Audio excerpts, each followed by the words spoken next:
Kasipitsus Kejari Beltim Andi Sahputra Sitepu mempertanyakan pertimbangan Hakim Tunggal PN Tanjung Pandan AA Niko Brahmaputra dalam sidang pra-peradilan penetapan tersangka dugaan korupsi rehab Gedung Bedah Sentral RSUD Beltim. Dalam sidang yang digelar Rabu tanggal 1 September tahun 2021, AA Niko Brahmaputra mengabulkan sebagian permohonan dari Cahyopurnomo yang sebelumnya ditetapkan tersangka oleh Kejari Beltim dalam perkara korupsi tersebut. Menurut Andi Sahputra, penyidik sudah menyampaikan administrasi secara maksimal termasuk SPDP yang sudah disampaikan kepada pemohon.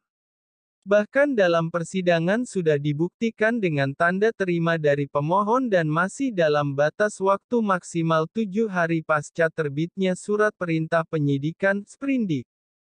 Meski begitu Kejari Beltim selaku termohon tetap menghormati putusan hakim yang mengabulkan permohonan pra-peradilan penetapan tersangka Dr. Cahyopurnomo. Sedangkan terkait alat bukti, pihak termohon sudah menyampaikan adanya LHP-BPK ditambah audit investigatif Inspektorat Kabupaten Beltim. Pihaknya juga mempertanyakan pertimbangan hakim yang memisahkan antara proses penyelidikan dan penyidikan.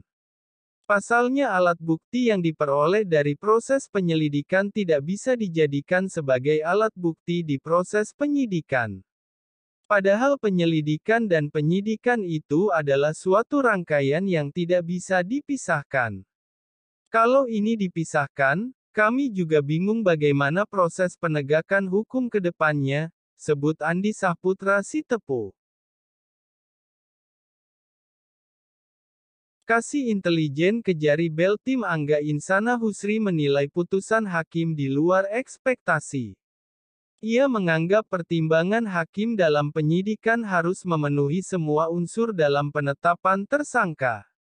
Padahal adanya LHP-BPK ditambah hasil audit investigatif Inspektorat Beltim yang mengindikasikan adanya kerugian daerah akan menjadi alat bukti surat yang dilanjutkan ke proses penyidikan merupakan satu kesatuan yang tidak bisa dipisahkan.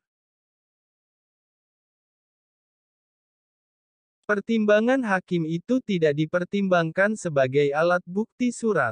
Ini yang sedikit kami kecewa, karena kami juga ada dasarnya kenapa dijadikan alat bukti karena ini sudah ada perbuatan awal dan ada potensi kerugian awal, kata Angga Insana Husri. Menurutnya, putusan tersebut justru akan menghambat penegakan hukum kasus tindak pidana korupsi. Harusnya dibahas dalam persidangan pokok perkara dan tidak dibahas dalam persidangan pra-peradilan. Namun kami tetap menghargai pertimbangan hakim. Selanjutnya kami akan mempersiapkan kembali alat bukti, kami sudah memeriksa LKPP sebagai ahli dan tim lainnya selaku ahli konstruksi untuk kembali menetapkan kembali seseorang menjadi tersangka, ucap Angga Insana Husri.